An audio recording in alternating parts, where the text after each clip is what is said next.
शहर के बाहरी इलाके में घने जंगलों के बीच एक पुरानी और जर्जर हवेली खड़ी थी, जिसे लोग खूनी हवेली के नाम से जानते थे। यह हवेली वर्षों से वीरान पड़ी थी और इसकी भयावहता का किस्सा गांव के हर व्यक्ति की जुबान पर था। कहते हैं कि इस हवेली में एक ऐसा खौफनाक राज छिपा है जिसे जानने की कोशिश करने वाले कभी जीवित वापस नहीं लौटे। गांव के बड़े बुजुर्गों की माने तो इस हवेली में एक खूनी घटना घटी थी जिसने इस जगह को अभिशप्त कर दिया था। सालों पहले इस हवेली में एक धनी परिवार रहता था। परिवार के मुखिया ठाकुर रणवीर सिंह एक क्रूर और निर्दयी व्यक्ति थे। उनकी पत्नी सविता देवी बेहद सुंदर और विनम्र स्वभाव की थीं, लेकिन ठाकुर का स्वभाव इतना क्रूर था कि उसने अपने पूरे परिवार को अपने अत्याचार से आतंकित कर रखा था।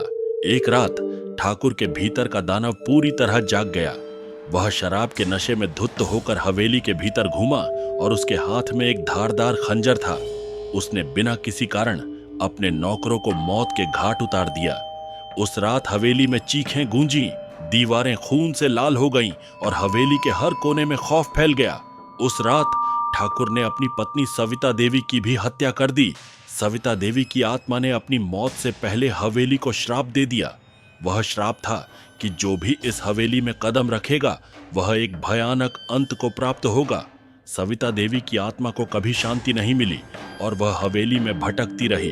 उसके बाद हवेली में रहने वाले हर व्यक्ति को रहस्यमय परिस्थितियों में मौत के मुंह में जाना पड़ा। इस घटना के बाद हवेली को वीरान छोड़ दिया गया और धीरे धीरे वहां भूत प्रेतों का बसेरा बन गया। लोग कहते हैं कि रात के समय हवेली से चीखें और सिसकियां सुनाई देती हैं। वहां रहने वाले हर व्यक्ति ने कहा कि उसने सविता देवी की आत्मा को खून के आंसू बहाते हुए देखा है। गांव में एक युवा लड़का था जिसका नाम रवि था। रवि का स्वभाव बहुत ही जिज्ञासु और साहसी था। उसने हवेली के बारे में कई कहानियां सुनी थीं, लेकिन वह इन बातों पर यकीन नहीं करता था। वह मानता था कि ये सब सिर्फ कहानियां हैं जिनका हकीकत से कोई लेना देना नहीं है। एक दिन उसने अपने दोस्तों से कहा कि वह इस हवेली के रहस्य को सुलझाने के लिए वहां जाएगा।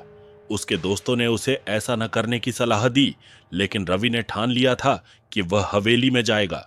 एक अंधेरी और तूफानी रात को रवि ने अपने 3 दोस्तों सोनू, अजय और दीपक के साथ हवेली जाने का फैसला किया। सभी दोस्तों के दिल में डर था, लेकिन रवि की जिद के आगे उन्होंने हार मान ली। रात के समय जब आसमान में घने बादल छाए हुए थे और हल्की हल्की बारिश हो रही थी, चारों दोस्त हवेली की ओर चल पड़े। जैसे ही वे हवेली के पास पहुंचे, एक अजीब सा सन्नाटा छा गया।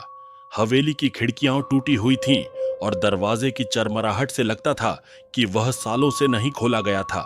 हवेली के चारों ओर पेड़ घने और बड़े बड़े थे, जिनके नीचे अंधेरा गहराता जा रहा था। चारों ने मिलकर हवेली के बड़े दरवाजे को धकेला और दरवाजा धीरे धीरे खुला, जैसे वह उनकी ही प्रतीक्षा कर रहा हो। हवेली के भीतर प्रवेश करते ही चारों को एक अजीब सी ठंड महसूस हुई। दीवारों पर खून के धब्बे साफ नजर आ रहे थे और हवेली के हर कोने में एक भयानक सन्नाटा पसरा हुआ था। रवि ने दोस्तों को शांत रहने और आगे बढ़ने के लिए कहा।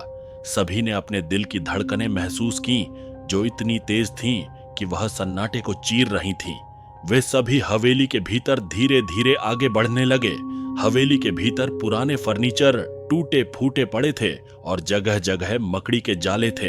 दीवारों पर धुंधले चित्र लगे थे जो किसी समय की खुशहाल जिंदगी की झलक देते थे, लेकिन अब वहां हर चीज में एक खौफनाक डरावना एहसास छिपा था।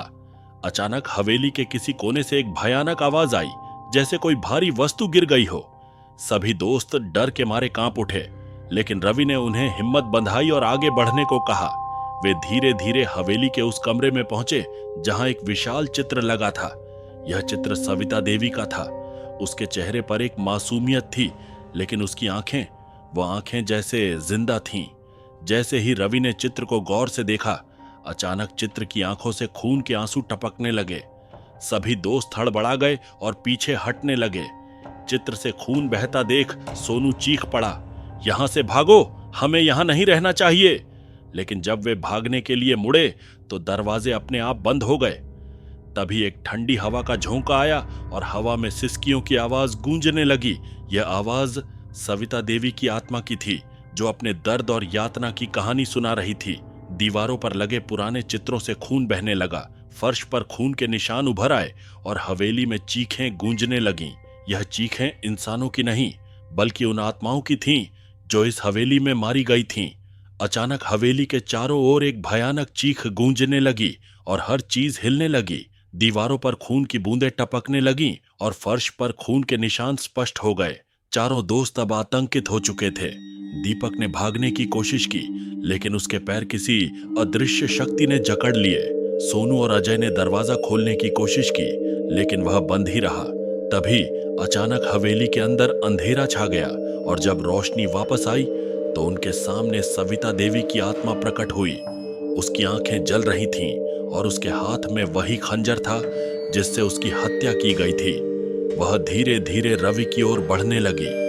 उसके चेहरे पर एक शैतानी मुस्कान थी और उसकी आंखों में वह क्रूरता थी जिसने ठाकुर को उसकी हत्या करने के लिए मजबूर किया था। रवि ने पीछे हटने की कोशिश की, लेकिन उसके पैर जमे हुए थे। सविता देवी की आत्मा ने खंजर उठाया और उसे रवि की ओर इशारा किया। रवि की आंखों में अब डर साफ दिखाई दे रहा था। उसकी आत्मा चिल्ला उठी, लेकिन उसके शब्द गले में फंस गए। वह चाहकर भी भाग नहीं सका। सविता देवी की आत्मा ने खंजर से एक भयानक चीख लगाई और रवि के करीब आ गई। सोनू और अजय ने उसे बचाने की कोशिश की, लेकिन वह अदृश्य शक्ति के आगे बेबस हो गए। दीपक ने भागने की कोशिश की, लेकिन दरवाजे जाम हो चुके थे। तभी हवेली के भीतर भयानक आवाजें गूंजने लगीं। दीवारों पर सविता देवी का चेहरा उभर आया और उसकी आंखों से खून की धाराएं बहने लगीं। हवेली का फर्श हिलने लगा और अचानक दीवारों से हाथ निकलने लगे जो चारों दोस्तों की ओर बढ़ने लगे। रवि ने एक आखिरी बार कोशिश की, लेकिन तब तक बहुत देर हो चुकी थी। सविता देवी की आत्मा ने खंजर से उसके सीने में वार किया। रवि की चीख पूरे हवेली में गूंज उठी और हवेली की दीवारों से खून बहने लगा। सोनू, अजय और दीपक ने भागने की कोशिश की, लेकिन दीवारों से निकले हाथों ने उन्हें जकड़ लिया। हवेली में अंधेरा छा गया और उनकी चीखें हवेली की दीवारों में घुल गईं। रवि और उसके दोस्तों का अंत इतना भयानक था कि उनका कोई निशान तक नहीं बचा।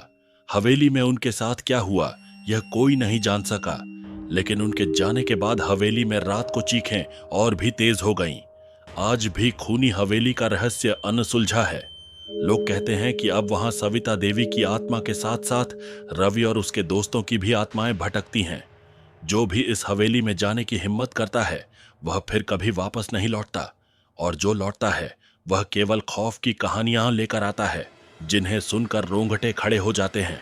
कहते हैं उस हवेली के दरवाजे कभी बंद नहीं होते, लेकिन जो भीतर गया वह कभी बाहर नहीं आया। गांव के लोग अब भी उस हवेली से दूर रहते हैं और रात को वहां जाने की हिम्मत कोई नहीं करता। खूनी हवेली का खौफ आज भी जिंदा है और शायद हमेशा रहेगा।